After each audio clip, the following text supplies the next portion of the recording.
Okay. Yeah. We have called this press conference today to highlight two issues. One is regarding the reopening of the Sanjay School Vocational Center.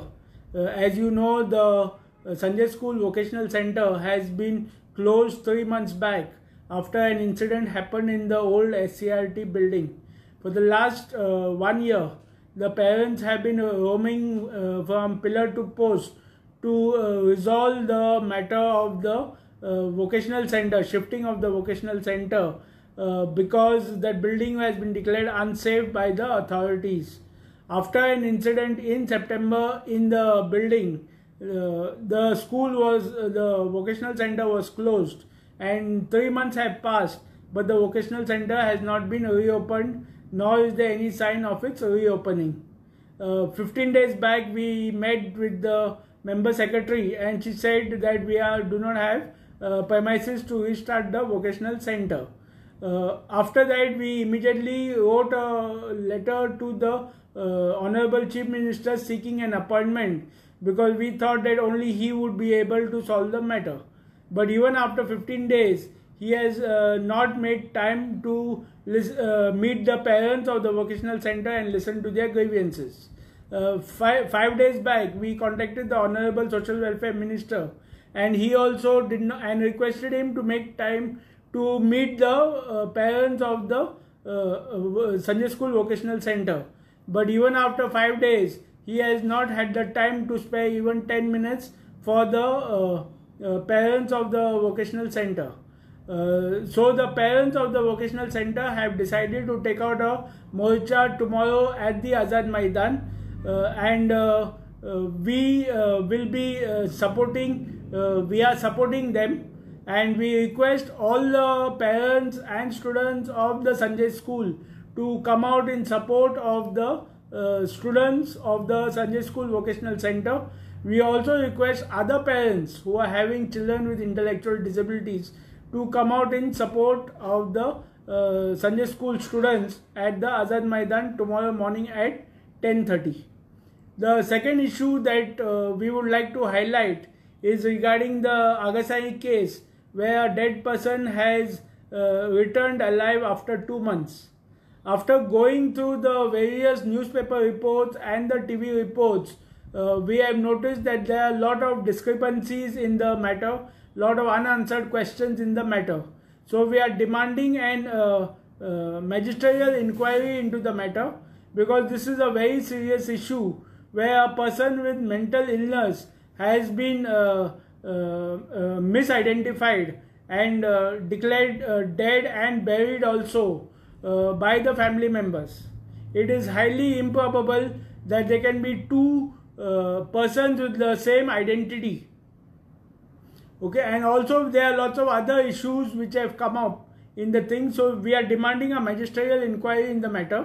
We have written to the North Goa collector to inquire into the matter. If there is a nexus between the police and the GMC doctors and the family members, or if there is any other, if there is nothing in the matter, it is fine. But if there is a nexus, this has to be brought out, because we do not want a repeat of such an incident. We don't, because then afterwards other parents or other family members who are having people with mental illness should not get ideas from this case, and also claim unidentified bodies as their family members and conduct the final rites, so that they can acquire the property of the person with mental illness. So this is a very serious issue, and we want the magisterial inquiry to be conducted in the matter. So one more thing I would like to ask you: smart city work issue, in which one young boy, 21 years old, has lost his life. So what do you say on this? It is very unfortunate that he has lost his life.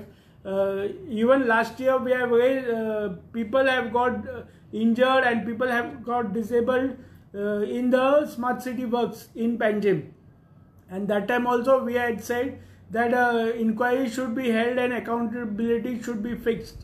Even today, we are maintaining the same stand that there has to be accountability fixed as to who is responsible for this shoddy works.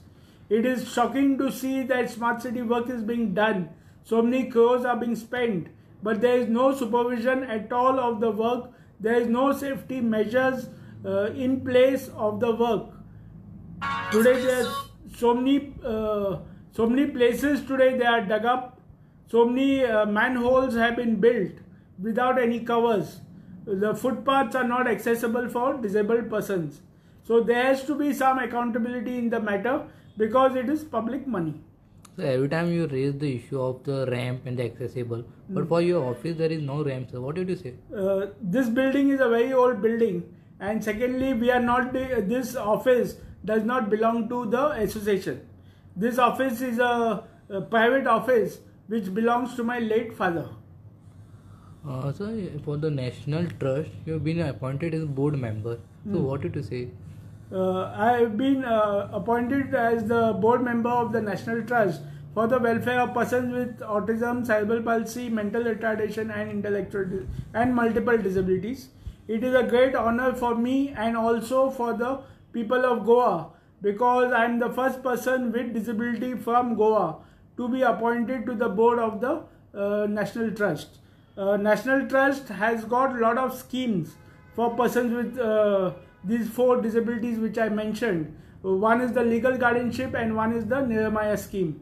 Under legal guardianship, as you know, people above 18 years do not have, the parents no longer become the guardians of the children who are above 18 years, and they are legally a major and they can contract.